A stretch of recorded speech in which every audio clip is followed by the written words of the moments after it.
14's almost up. Did you see that Carson Wentz got benched in favor of Jalen Hurts? We'll talk about that. The biggest upset of the weekend, probably the New York Giants handling their business against Russell Wilson, DK Metcalf, and the Seattle Seahawks. And oh, by the way, the wife of Baker Mayfield. I heard she called me out. Is that right?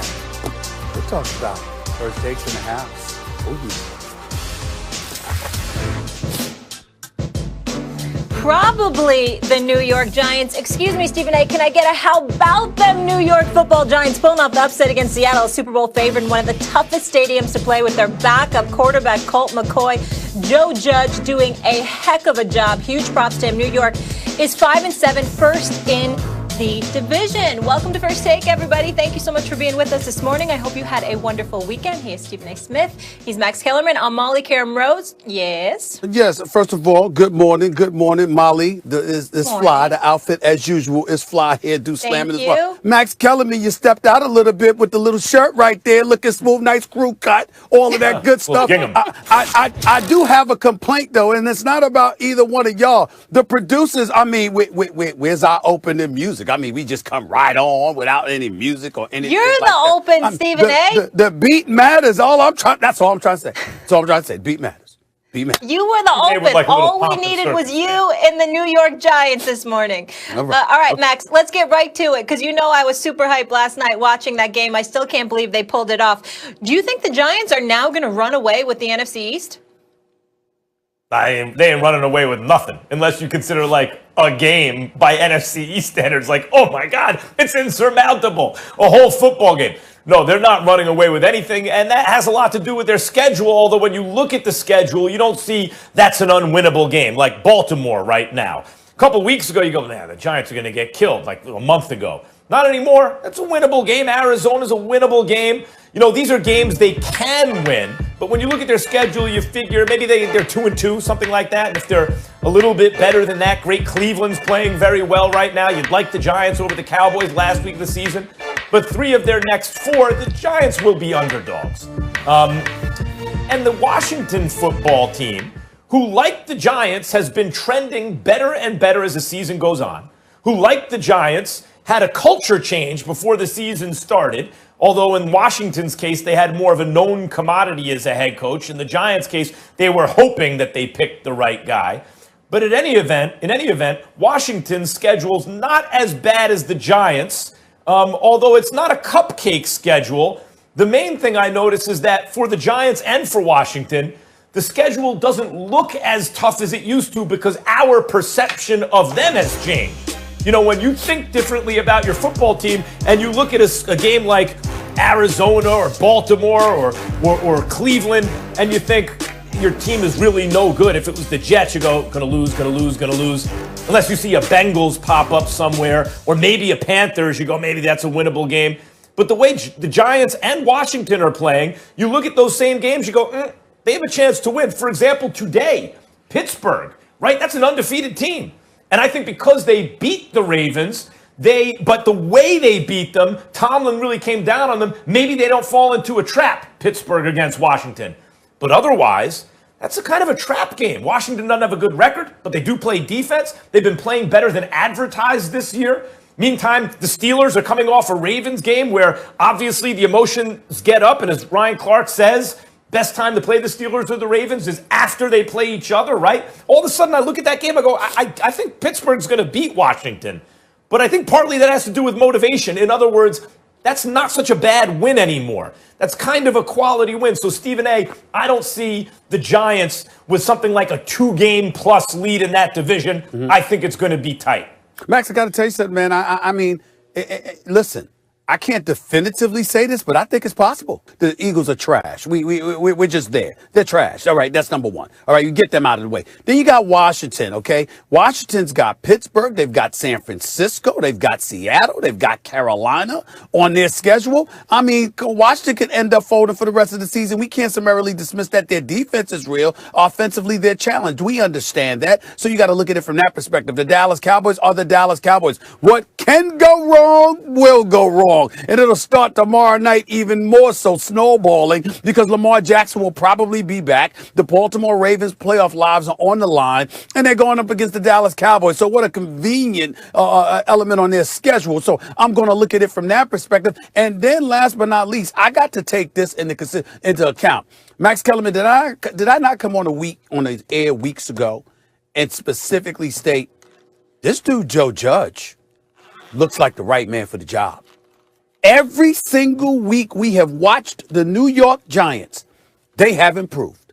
Whether they had Saquon Barkley when he goes down, whether they had Daniel Jones ultimately when he goes down, when you watch the New York Giants, this guy Joe Judge seems to be the right man for the job. I can't say enough about the guy thus far. They play hard all the time. They improve every single week. And considering where they were and what we considered them to be, and to watch them go out and play the way that they play, particularly on the defensive side of the ball, they're a top 10 defense, number 8 overall, top 5, meaning number 4 against the run.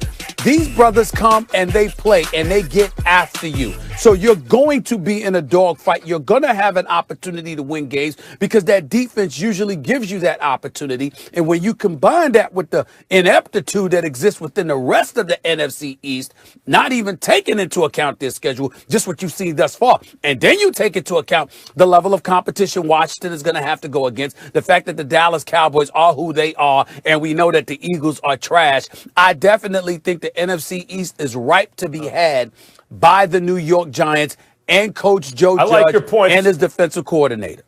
But I like your points about Joe Judge. I'm going to get to that in a second. First of all, Ron Rivera is a real guy, too. And when you look at the division, the teams with the coaches that you go, okay, that's a culture change. Those are the teams, New York and Washington, trending in the right direction. And those were the teams considered bottom feeders in a bottom-feeding division. So I have to say that about Washington, who usually I think is the weakest team in the division. As far as Joe Judge is concerned, you were right about Joe Judge.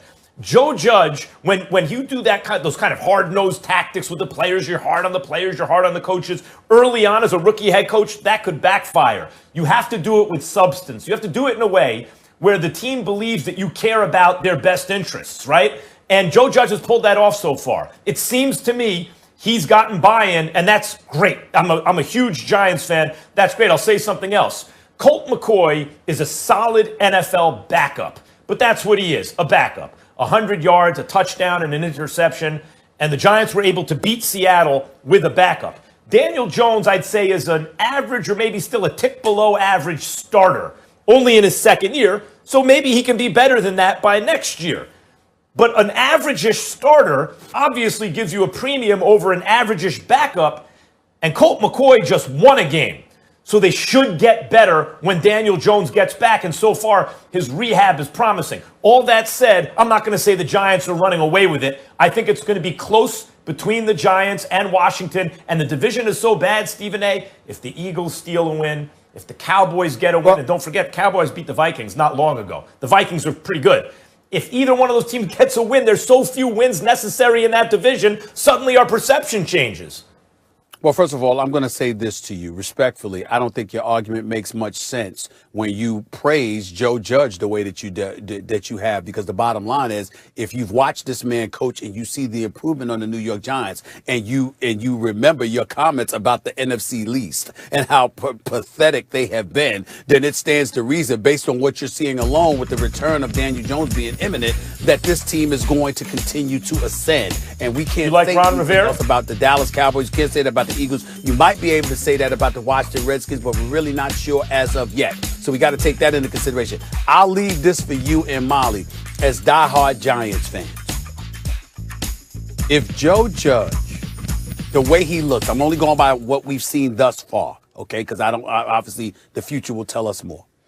Based on what we have seen thus far, y'all, if Joe Judge was the coach of the Los Angeles Chargers, they'd be Super Bowl contenders. I don't know about Super Bowl contenders, Stephen A. I think that they wouldn't have lost 45-0. It wouldn't have been such a mismatch as Warren Sharp predicted, Belichick versus Anthony Lynn, the worst coaching mismatch you could probably get right now, right? And I'll say this, since you point that out, the Bill Belichick coaching tree has always been a disaster in the NFL. But how you like Brian Flores down in Miami? How you liking Joe Judge in New York? Promising returns on young coaches right now off the Belichick tree. No question. Making lemonade, really doing something special. And I just want to give a quick shout to Leonard Williams and that defense. They're forcing more 3-and-out than they're allowing scoring drives, and they were super impressive yesterday.